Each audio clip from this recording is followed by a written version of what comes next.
We are here in the Photography Show TV studio with fashion, beauty photographer, and so much more. Ladies and gentlemen, it's Lindsay Adler. Oh, wow. Thanks for having me. No, thank you very much for coming over here. Literally a flying visit from New York. Too short, but Too short. I will make sure that I get some good food. Yeah.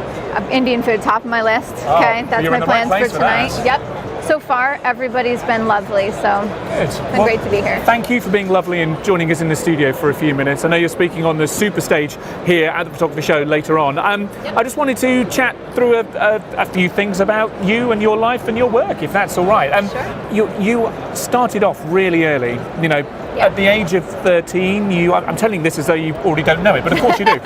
Lindsay started off at the age of 13, having her first photograph published in a calendar, I think it was. By 15, you had your own business up and running, which is great. Yeah. How did those early years form your voice as a photographer, if that makes sense, your style as a photographer? How formative were they in where you are now? So I like this question because it's actually part of what I'm going to talk about during my Superstage presentation. I had no idea that was the case. That was a genuine question. So it's like leading people to it. No, I've been shooting now for 20 years, which I'm still young, okay? I don't want to age myself there. But like the first 10 years that I shot, I was bad. And so when people talk about, I have a good friend who she spent the first maybe 5 or 6 photo shoots she did exploring her voice, and she found it. I didn't find my voice until 10, 12 years in. So when I first started, I shot babies, mushrooms, cakes, I shot everything. But then I could figure out what I liked and what I didn't like. Okay. So the reason I decided that young to start a business is my mom worked for corporate America, the boss, the man, right? And hated it. And so she said, listen, if you want to be an artist, then you just have to go into it full bore, 100%, give it everything. So it was more, the early years were showing me that if I treat it like a business from the start, then it doesn't matter if I pick the most obscure art form ever, I can make a living out of it. But yeah, my first 10 years, I was just figuring it out. I don't know, I guess I was a slow learner at it or something. But you were figuring it out while you were selling your work, while you were having a business. You were kind of figuring it out on the job and kind of making it work all the same. Yeah, because when I started in the portrait business, I didn't need to be profound or I didn't have to do something that was revolutionary. I had to take nice, flattering portraits of people in my small town. But at some point in a small town, for me at least, I kind of topped out from what my expectations were. I wanted more. So I had to figure out what that more is, what that means, and how do you get there. So was there a point then? You know, you talk about you were a bad photographer, but that was a positive experience, clearly. That helped to shape.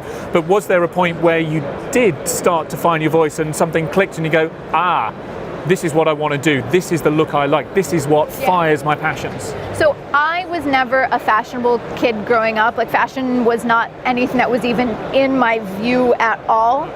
If you see pictures of me, you would agree. And then I started to see the work of fashion photographers, and I always assumed that wasn't me because I didn't like fashion.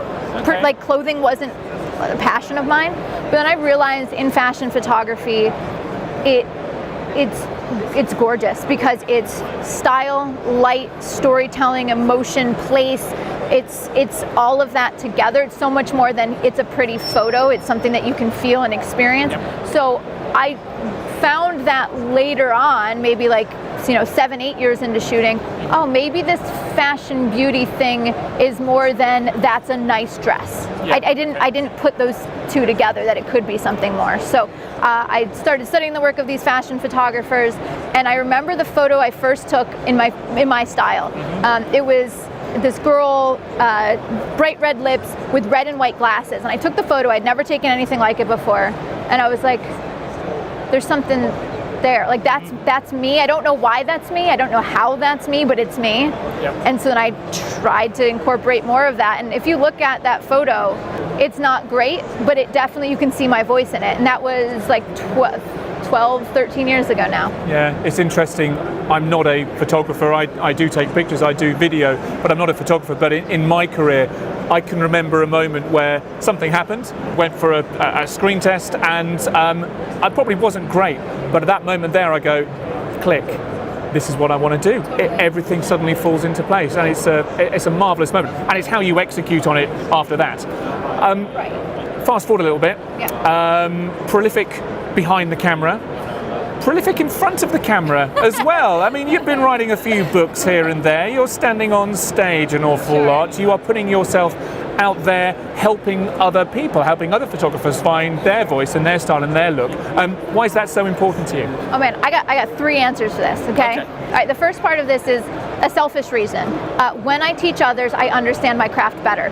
Full stop, 1,000%. So when I started to have to teach posing, for example, I had to start looking at what makes a good pose. And I had never looked at it analytically before, and all of a sudden I was having to break apart when I had successes, why were they successful? And so I became 1 billion times better at posing, and the same thing with lighting. And so there's the selfish side of it, is I get better. The next part of it is I love my life, and I don't mean that as a like, look at me, it's like, I get to do what I love, meet good people, create beautiful images, and I wanted other people to be able to do that. And so if I can help, why wouldn't I? And then the last part of that is when I first started in photography, this whole world of the internet and education, it wasn't there.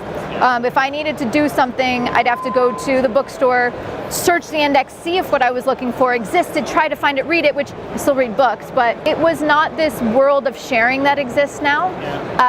And it helps people become better faster. Maybe it wouldn't have taken me 10 years to become a decent photographer.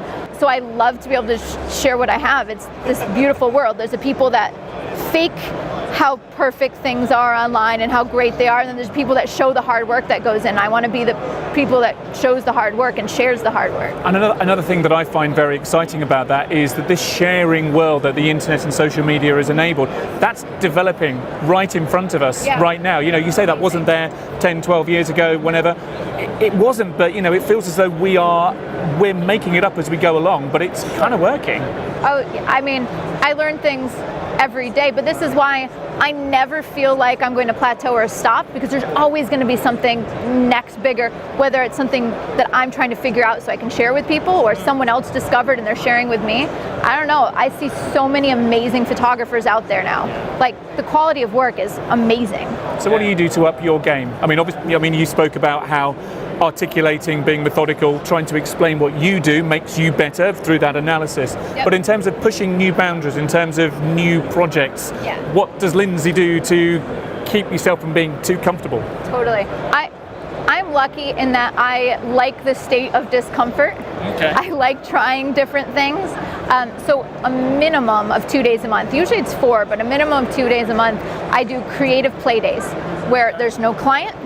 I'm the boss, but it's not. I'm there with a hairstylist, a makeup artist, a model, and all we're doing is making art for the sake of it. And there's regularly photos I make that are terrible, that I don't show people. I tried something new, it didn't work. But then every shoot, there's at least 1 or 2 that there's something new that I discovered. And it doesn't mean new into the world, but new to me, a new lighting technique. So I do those 2 to 4 times a month. And I always learn something. So recently, one day I tested, I printed out a canvas scene of a sky, cloudy sky. I put up behind my subject. I don't know, I was just like, let's give this a try, let's see if it looks real. And it looks awesome. So now I'm obsessed, and I'm printing out all these canvas backgrounds, and I printed out a forest and the desert and all, and it was just because one day I said, well, what if? Let's give it a try. Do you do very much output side? Do you do very much printing out onto different materials and trying stuff out? I mean, you mentioned the canvas there. Is that an important part of your work, to see the finished product rather than just at the back of a camera or on a screen in Lightroom or whatever? Sure. Well, so most of the time when I deliver to clients, it's files, just in the commercial fashion world. But when I do my marketing, it's all print. Not all, but mostly print, because now it's a novelty. It's funny how these things have come around, right? It's the fact that holding something tangible is a unique experience to people. So when I do my marketing, at the beginning of every year, I pick my 50 dream clients and I do something special, something unique. So this year I did these gorgeous satin print boxes. Each one in them had somewhere around 20 prints, hand selected for that target audience, a handwritten note, like just really beautiful presentation. So I do that once a year, and then a lot of times if there's somebody I work with that I would like to work with again, I will print out a beautiful image, sign it, send it to them, because photographers don't do that for some bizarre reason. I know. It's easy and it costs almost nothing. Lindsay, I'm afraid we're out of time. So many more questions I want to ask you about your cinemagraphs and the sense of fun and play that I saw when I got those, and your left brain, right brain thing. But another time, I hope. No problem, absolutely. Listen, thank you so much for joining us here in the Photography Show TV studio and for sharing your words of wisdom and inspiration with visitors to the show. I wish you all the very best. Hope to see you again soon. Thank you. Nice to meet you. Thank you.